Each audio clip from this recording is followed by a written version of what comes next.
Super. All right, Mark, take it away. Okay. Good morning, good afternoon, and good evening to everyone on the call, and thank you for attending.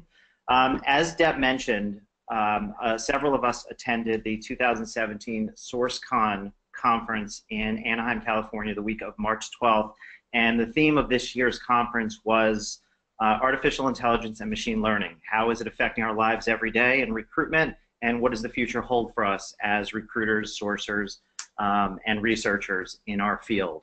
So the three of us, Keith McElvain, Deborah Yarnell, and myself, will talk to you about the human experience as well as the machine learning experience and how each of that is integrated into our everyday work life as we move forward as recruiters, researchers, and sourcers. Next slide, please.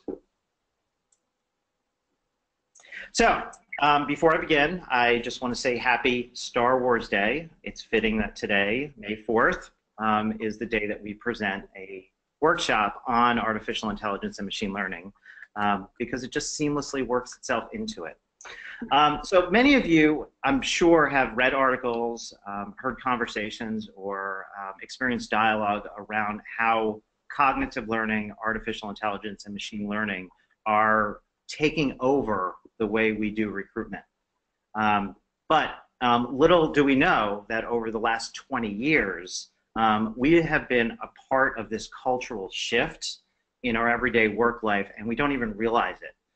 There are things we are doing on a daily basis that have made our lives easier, that have made our lives more efficient, and provided a better quality of how we do business and recruitment. Next slide, please. So I compiled a list of activities, actions, and deliverables that each of us at some point in our full lifecycle recruitment efforts have utilized in order to make our lives more efficient so that we can maximize our ability to narrow down and harness on the right pool of talent, engage with that talent, and move them through the process and get them hired. So I just want to go through a few of those and really just as an awareness activity, show you that times have changed. But to begin, I just want to give you a day in my life back in 1997. I was in the process of finishing up my graduate studies in human resource and labor relations. I interned for Goldman Sachs, Merrill Lynch, and Comcast Cable in my 2 years. And I want to tell you a little bit about Comcast. Comcast was a regional office in Union, New Jersey. We provided support for the Northeast region. Positions included payroll, accounting, technicians, field technicians, desktop support, computer programmers, and of course customer service specialists. These were a set of my activities. Number one, I had to record on a cassette tape a list of our weekly job openings, which included 17 pages. Had I made a mistake on page 7, I had to re-record that cassette tape. So this was 2 hours of my day once a week. Number two, we had 8 people in human resources and recruitment. We had 2 computers. So most of our work was done by paper and pen. Number 3, every office had a TV because we were Comcast Cable. So we had more televisions than computers. Number 4, every single interview questionnaire, every resume, and every exit interview was in a file cabinet and a manila folder, which we had to file for 7 years. All right, fast forward, 20 years later. Times have changed. Number 1, we have the capability of auto-scheduling our candidates. So whether we use Outlook or Lotus Notes, we have the capability. Are we using it in our everyday practice? Not everyone is, but many organizations are starting to incorporate that, where they're giving the candidates the opportunity to choose and pick the times based on our schedules as recruiters and slot themselves into an interview schedule. Number 2, parsing our resumes. You don't even realize it, but machine learning is moving a resume from Monster and Career Builder or LinkedIn into Avature and parsing out the fields so that we have the email, the phone number, the job title, the company, and the degree and academic institution all separated so that we can quickly review and determine the candidates that we want to speak to. Automated sequencing in email campaigns. So this is a little bit of behind the scenes, but when we do a video voicemail or an email campaign, we can schedule sequential follow-ups based on the behavior of the candidate. So if we send a candidate list of 100 people an email and 50 people open it, we can sequence it that the 50 that did not open it receive a follow-up email. And then the 25 more that open it, we'll send a third follow-up to the 25 remaining that never opened it. So this is all done as an automated process that saves you a tremendous amount of time and maximizes the visibility and the conversion of leads into candidates. Smarter sourcing. We are now part of a global infrastructure of information. It's no longer a matter of top to bottom resume review. It's a matter of understanding the complete person. So whether that person is conservative or liberal, they're an adventurer, they are a bookworm, these are important pieces of information to help us determine the proper cultural fit. And as you know, cultural fit really helps us identify the right candidate that's going to stay with the organization, grow with the organization, and minimize the voluntary attrition rate. Automating our high volume activities. In the past, we might have to call 100 people. Now we can send 100 people an email and save us about 10 hours of work and let them apply and then narrow down the pool to those that are truly qualified, that have truly shown an interest. Aggregate job postings. How many times did we post a job to a newspaper 20 years ago, where we had to manually write out the description, call in the newspaper, fax over the job description? Now, with a few clicks, we can post a job to over 200 different job boards in a matter of seconds.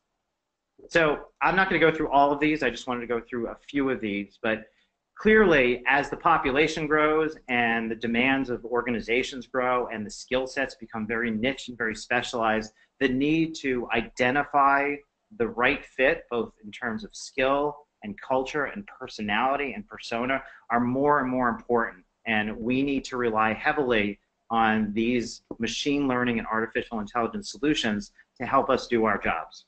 Next slide, please. So I know Deb has mentioned this to a number of clients, and this is one example of a vendor solution that we are going to incorporate and do some case study analysis on to determine the viability of how it's going to help us. But what HireSolve does is they no longer focus on just the professional and academic background of an individual. They're basically eliminating the paper. They're eliminating the resume and the CV, and they're looking at the complete persona. What exactly makes a person who they are?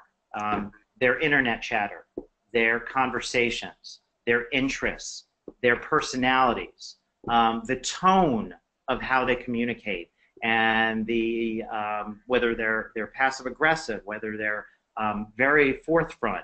These are all the attributes that help us determine whether somebody's going to work in an organization or not. For example, I'm a very liberal thinker.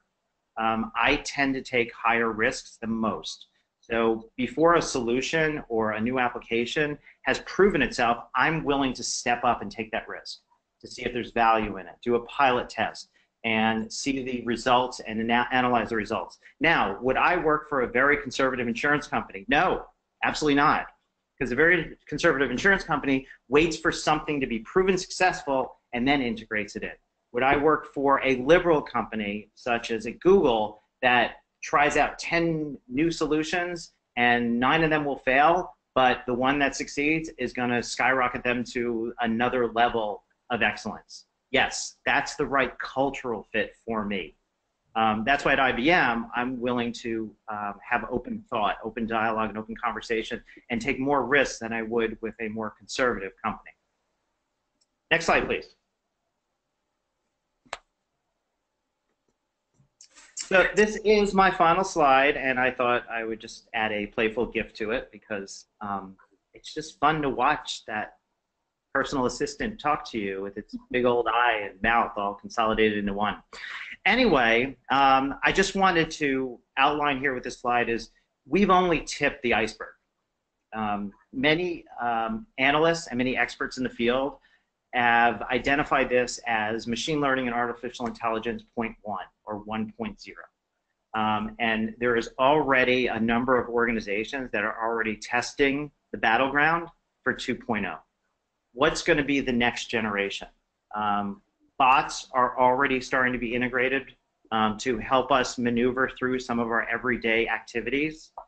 Personal assistants with Amazon Echo and Siri are already part of our personal lives. Now we may see a future where they're going to be part of our recruiting lives.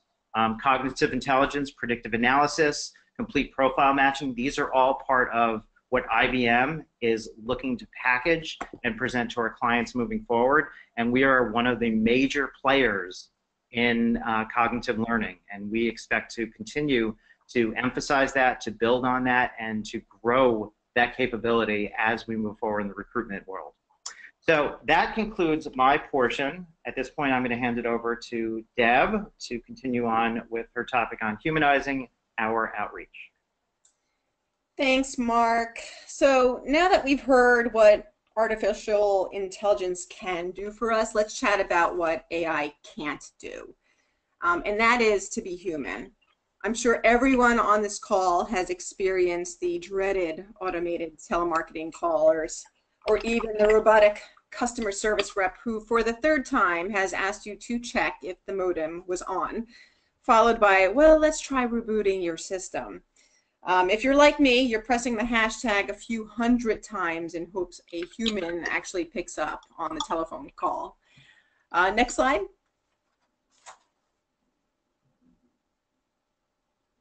So in the machine age, there is still a need to be human, personal, and unique. Adding something out of the ordinary is interesting. It's intriguing. It promotes conversation, just like these redirected paintings by a very cool artist named David Irvine. He takes bland and mundane flea market paintings and upcycles them. I mean, who would actually, expect to see a stormtrooper on a tractor while Darth Vader is hanging laundry in a country scene? It creates curiosity.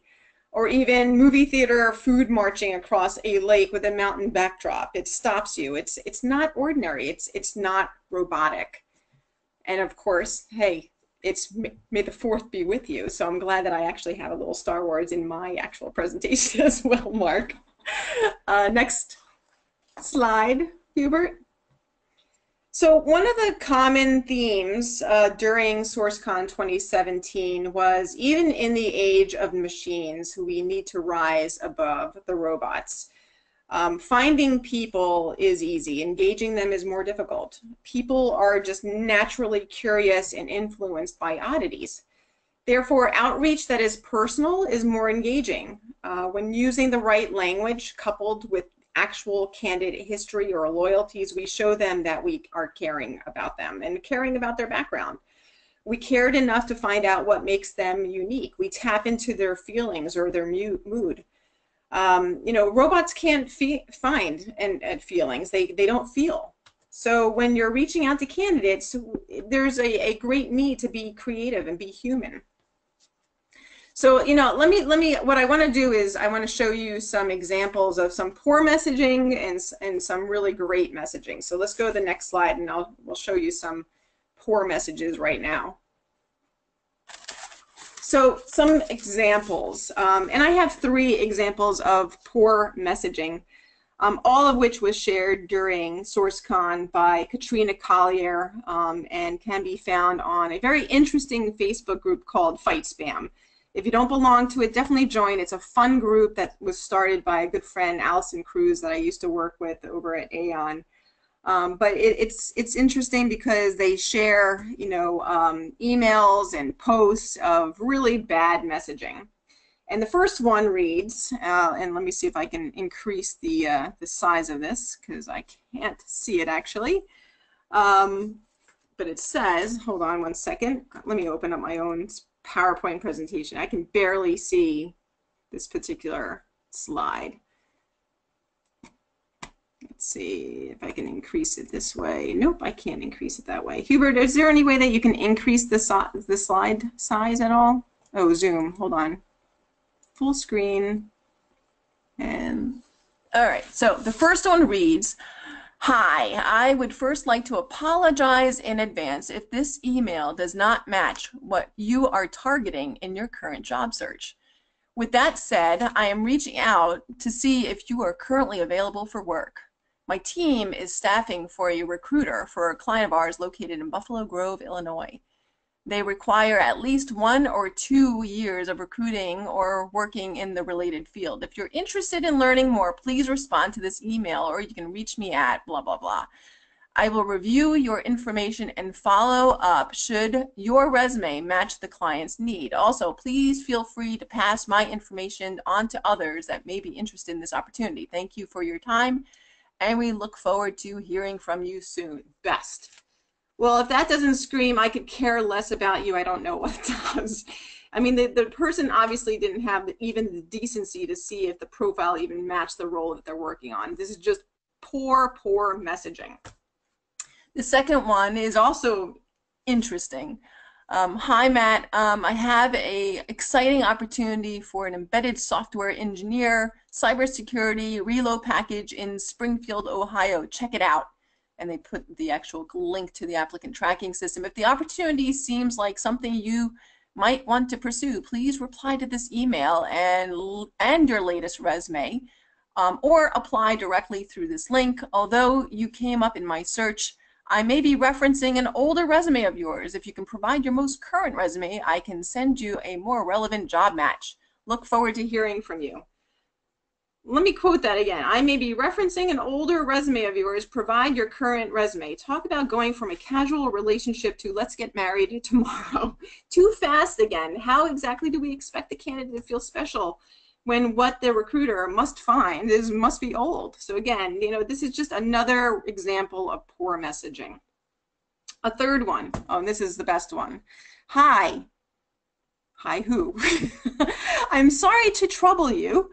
Would you be so kind as to tell me who is responsible for recruitment and hiring in your organization and how I might get in touch with them? Thank you. Thanks and regards. Corporate recruitment and hiring team. Again, this is awful, awful messaging. There's no who they're referring to. There's no name. There's no personalization. Again, it's just, it's random, spammy kind of messaging. So again, take these examples, don't do them. Let me show you some examples of better messaging. And this one is pretty cool. You can click to the next slide and we'll read through this one. This one's fun. So this one says, Will, I hope this finds you well. I wanted to speak with you about a potential opportunity for you here at ComScore. I'm looking forward to getting in a little Batman Superman movie time in the near future, but I digress. We're working on bringing some new products to life in the programmatic space, and we need someone with strong chops or some strong chops in the ad and digital space to help us make that a reality. Given the experience you have with whatever it was on the ad tech platform, I think you might be able to help us get there. I'd love to talk with you about what we're doing and see what you might have, if you might have some interest. We're not curing cancer, but we're affecting billions of dollars that are spent in the ad arena each month. Let me know if you're open to having a chat. Thanks, Pete Radloff. And of course, Pete gets a response back from Will. Hi, Pete. Thanks for reaching out. Nice job on Googling. I had forgotten about that photo. To be transparent, I'm fairly happy at wherever he was at, and probably unlikely to want to move to ComScore at this time, but it never hurts to chat, and I'm always glad to do a 30-minute call someday if you're up for it. So again, Pete had taken the time to review or find something personal about Will, which was this Batman photo. And of course, if you're, like most people out there, there's tons of images that and pictures that you're, posting on various social media. And so, again, Pete took the time to humanize himself, to find something that he can use in a message to Will that shows Will that, he cared about his background, that he really took the time to get to know this candidate. And maybe not just, the candidate from a professional perspective, but also from a personal perspective. So again, it's important that, Pete comes across as being human, and making Will feel special and unique. And I think that this is a fantastic example of a great message You know, even inclusive of the subject line. I dig the Batman photo. You know, so again, it's not spammy. It doesn't feel spammy. It doesn't feel like it's coming from a robot. It doesn't feel like it could be sent to hundreds of people at the same time. It's personal. It's unique. It's creative. Let's go and look at one more example of really good messaging.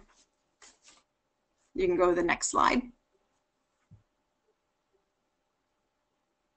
So this one was a post on social, and it says, "Hi, Paul. Hope you're having a good week. My name is Weston, and I'm writing from People Operations at Google. I was doing some research and noticed that some of the colleagues had reached out to you in the past. I'd love to find the right fit for you within Google.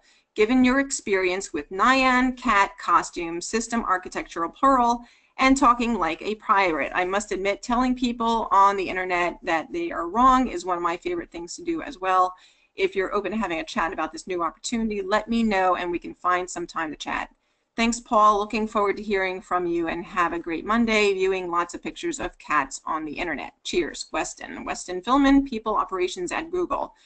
And Paul, who was the recipient of this message, responds, "Holy smokes. A Google recruiter sent me an email using the skills listed on my LinkedIn profile. It is gold." So again, it's not difficult to find something that's personalized about that individual. You just need to look and dig a little deeper.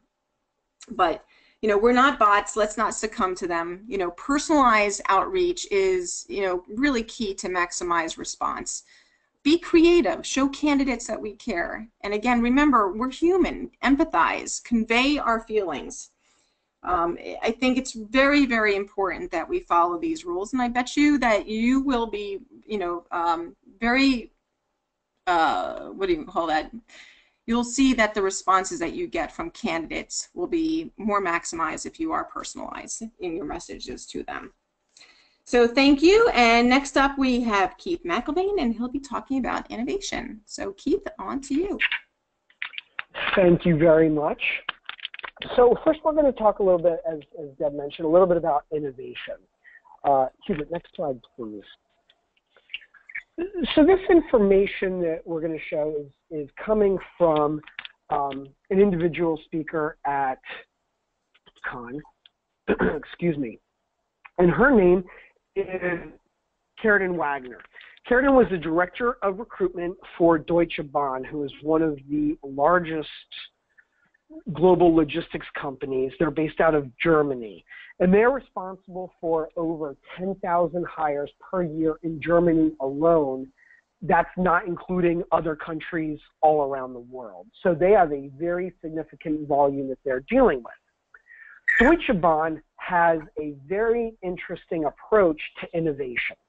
And what they do is they have a team that you are voluntarily able to join. You do not need to be in recruitment or sourcing, but you could be in any area within the company.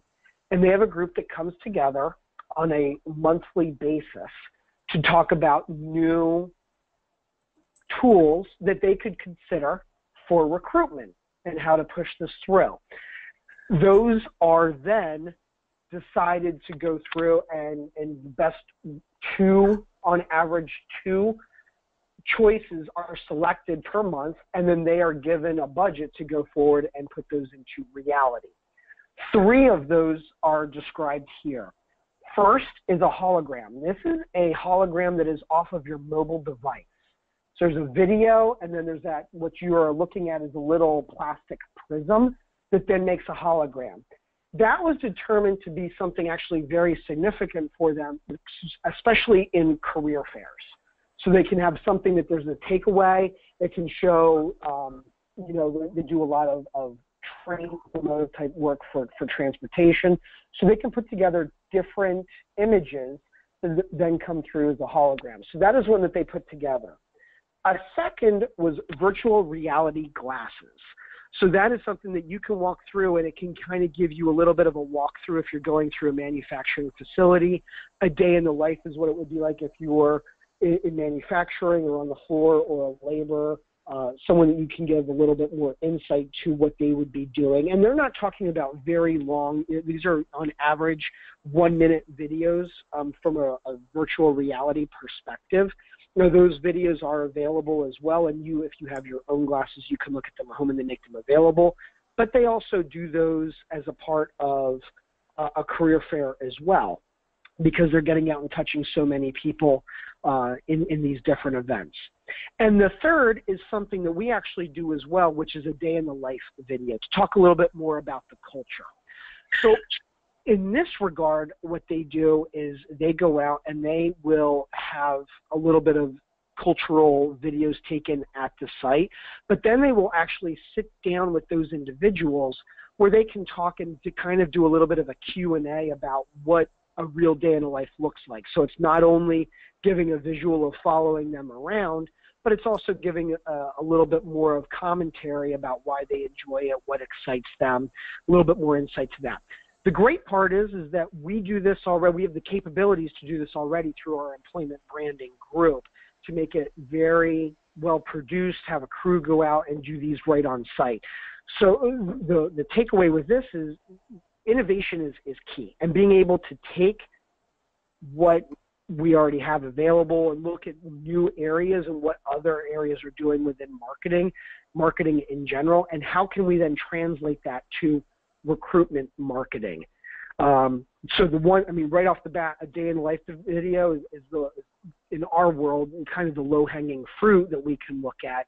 The others are something that we might be able to consider based upon venues and the appropriate solution and time. Next slide, please. The second area that was really discussed is market research. Again, this is something that we currently offer as well, but it just reinforces the importance of this. So one of the areas, we have certainly in the United States access to supply and demand portal for Career Builder, where we can pull some of that information and give insight as to the demand of the positions and the available supply. Again, these reports do not pull in the passive candidate, quote unquote, those that have not posted their resume, but it gives you a rough estimate of what the market looks like over a certain time frame, up to 1 year. So we can have some insight to that. The first graph at the very top, the time to fill role by difficulty, is something companies are really looking at, that long-term historical trend of what has been the difficult role and how do we close that gap. So as you can see on the chart, how in this example, they are reducing that time to fill for difficult roles. So they're able to identify what those roles are, what the market trends are, start building their pipelines in accordance with it because they know what's going on. There also is the second one is the tri-storming, which is a new framework. So it's really understanding those positions and really putting a little bit more of a map to them and assigning a point value.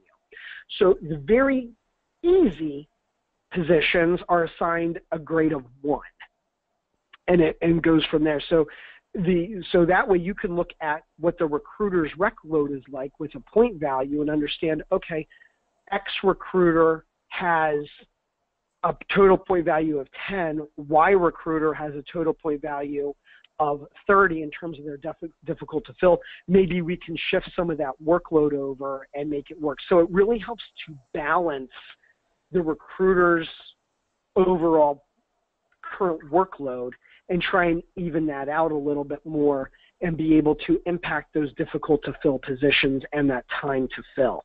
Great way to implement market research, which we already do, but really look at it from not only a historical perspective, but also a planning perspective. Many times our teams know, just when they hear the title of a position or a group, they know from history what that's been, but there's not a lot of data that supports that. They just know, oh, I have a plant engineer in Arkansas. I know that's going to be a difficult to fill position because when I've had it 6 months ago, it took quite a while to fill.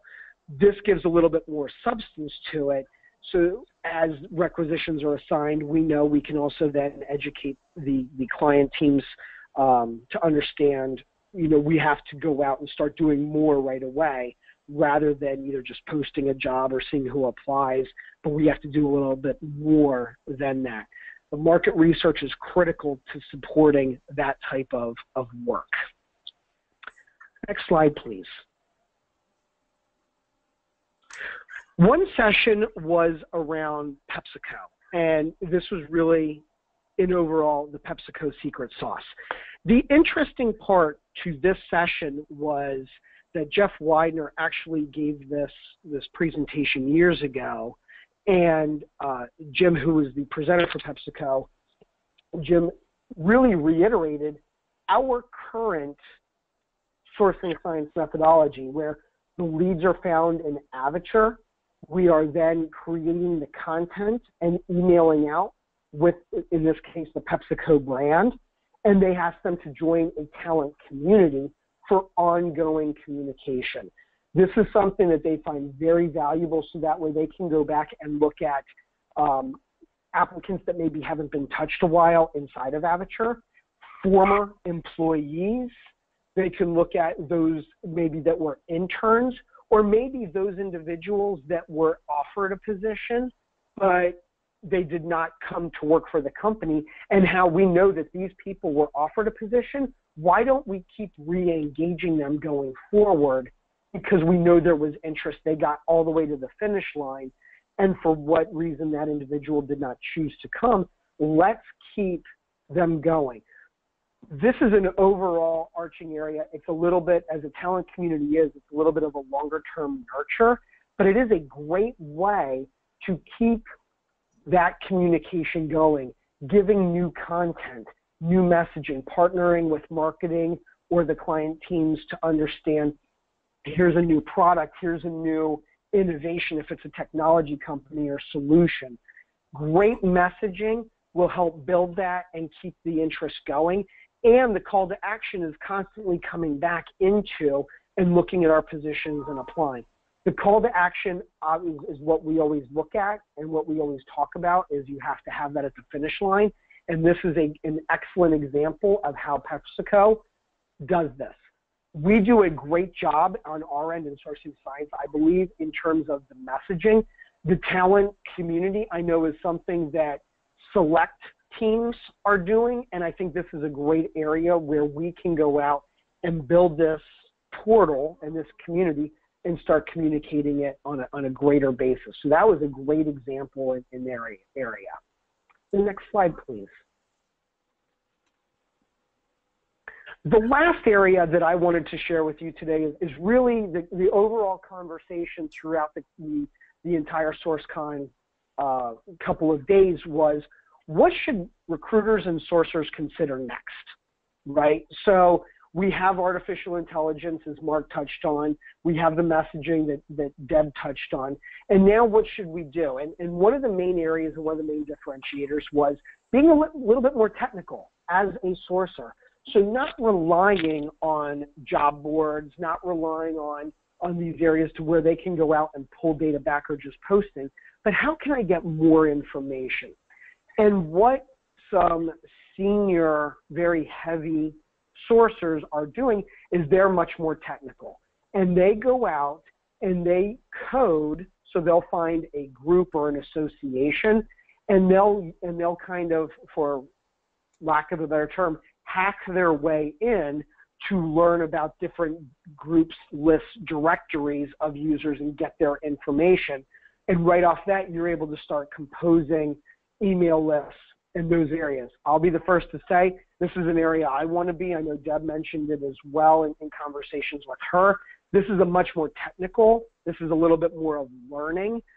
This is not something that I'm able to do today and go out and start doing. This is an area that I want to learn and really grow that. But this is a key differentiator as we use more AI tools and technology. This is going to be the area to really focus in on and expand our knowledge base, your individual knowledge base, on how to do this, on where to go, on how to dive even deeper within your search to pull these areas. So that was really the main area that kind of went through, you know, how to improve upon your skill set, how to drive your career and differentiate yourself from other recruiters. There are definitely recruiters and sourcers out there who are doing this now, and the vast majority of the group, we're talking about easily 400 participants in this conference, the vast minority were in this boat of being much more technical. Great area to fill those gaps. Just wanted to share that with you. So that wraps up our current presentation, our overview of SourceCon. I will now turn it over to Deb and Hubert. We'll open it up for question and answers now. And also on the screen, you will see a URL. These are where you can find, as Deb mentioned at the very beginning of the presentation, these are where you can find and go back if you're interested in looking at the summaries for SourceCon. This is where you'll be able to go and get that information. So Deb, I will turn it back over to you now. Thank you, thank you. And guys, don't worry about the long URL. I will make sure that you guys get this URL in the email that I send out to everybody later on with the actual recording of today's call. So don't worry about jotting it down really quickly on a piece of paper. We'll make sure that you actually have the actual link. So, you know, like Keith had mentioned, we'll open this up to Q&A, and you have two different possibilities of being able to communicate with us and, you know, provide us your questions.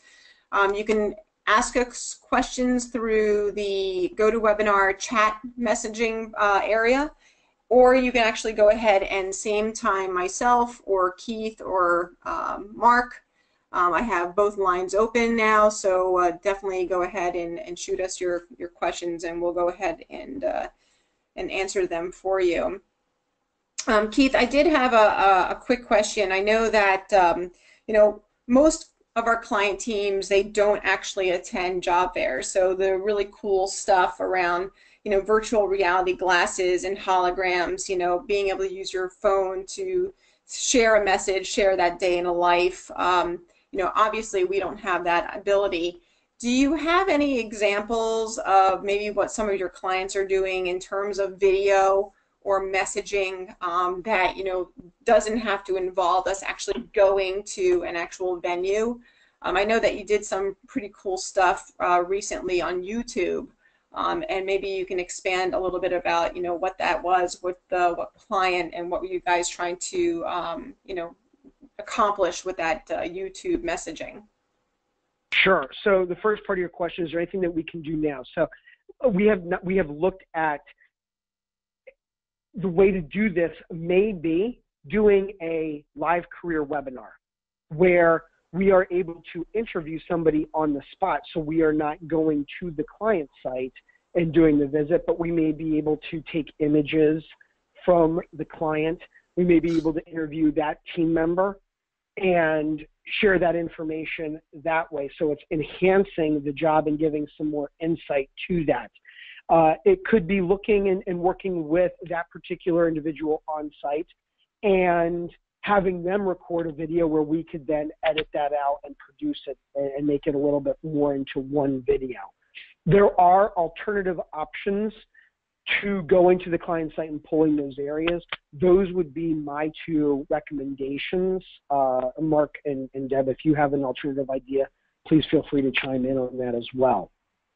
The YouTube, to answer your second part about YouTube, this is something that I don't know if everybody joins the QBRs or listens to them. This is something that I will be using as my case study. But to give you an overview of this, I was looking at and considering how do we go out and use what marketers are using today and leverage it for recruitment marketing. I created a beta test under the IBM Connexa recruitment services branding, and I created a 15-second video that is an ad on YouTube. I was targeting engineers in the San Francisco Bay Area. And what we do is when you're on YouTube and you click on a video, you will most times receive an advertisement that plays at the beginning of that video. That's where this advertisement will play. It says, hey, my name is Keith. No, I'm Keith.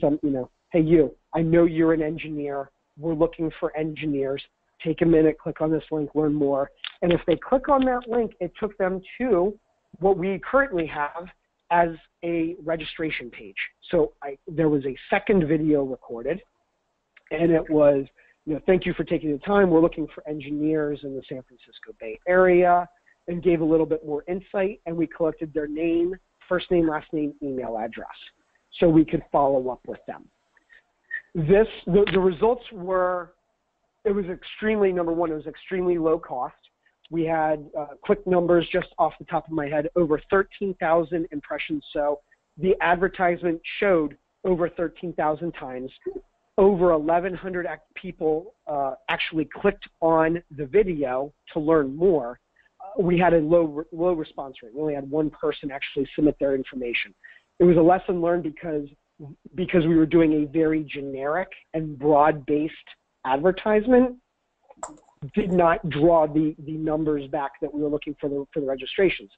This solution would be great if it was used for a very specific requisition where we could give more details rather than a generic opportunity. That is something that we learned at the end. Very low cost. We ran this advertisement for a week as a test. It cost us $160. That was about 13 cents per click to go to the landing page. Very low cost, something that was very easily produced, quickly turned around and launched. Just one of the new areas that we're looking at and able to expand in sharing these results with clients to hopefully have them buy in and get a little bit more a budget and a little bit more aggressive in going out to where those individuals are, a little bit more of a passive recruitment search. That's incredible. 13,000 impressions. 13,000 impressions, correct. So 1,100 people. that's an 1,100. So it was an 8% click rate, which was pretty good for this type of a solution. When you hear 8%, you're thinking that's pretty low. But when you have 8% of 13,000, that's a pretty good volume, which then takes us to the conversion, more specific, the better result. We were a little bit more broad-based. We can adjust that going forward. Right. Cool stuff. Thank you. Thank you. Any other questions coming through? Hubert, do you have any questions coming on your end? I don't see anything. Not yet. Nothing coming through the chat box yet. Okay.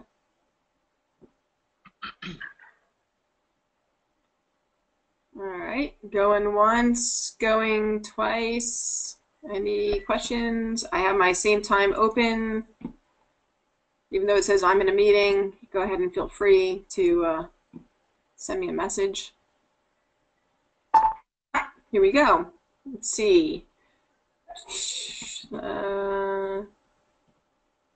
With regards to the hiring solve slide, I believe it was mentioned that this technology looks at the complete candidate aside from just the resume, cultural fit, tone of their online chatter. Does something like this open a company up for some sort of discrimination complaints?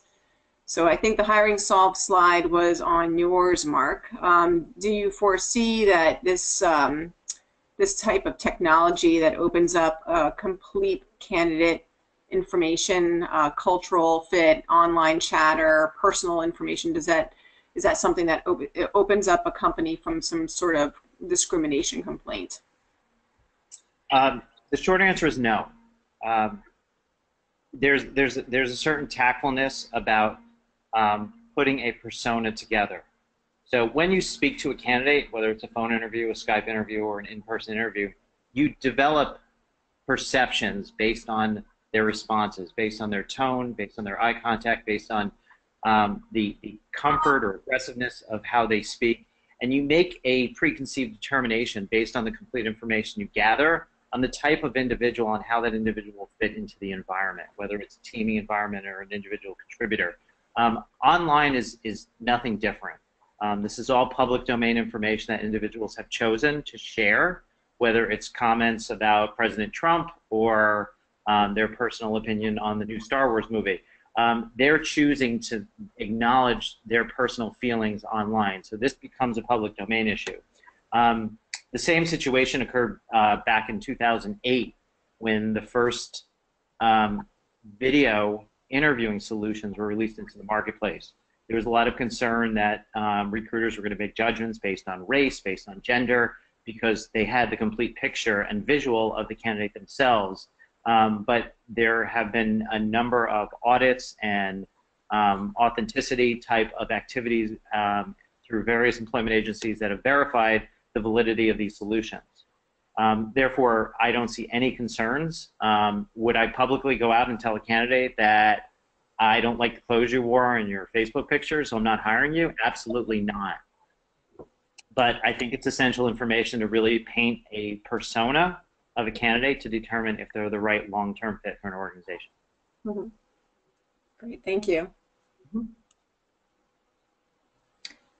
Any other questions?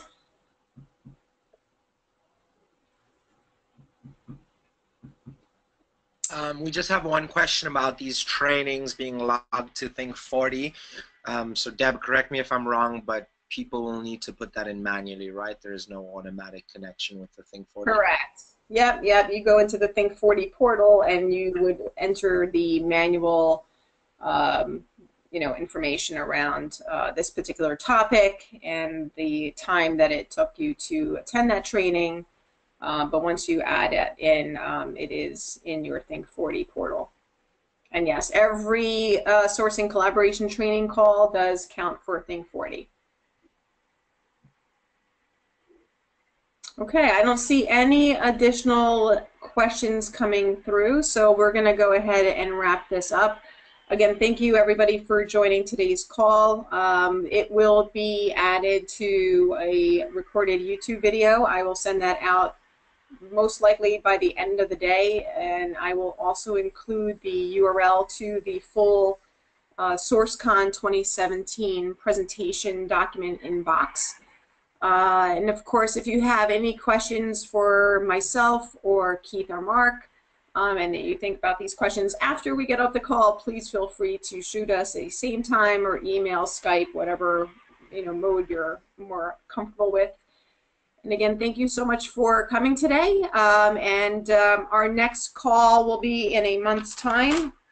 And actually, that call will be based on diversity recruitment. So if you're interested in hearing about diversity strategies, specifically for the North America, U.S.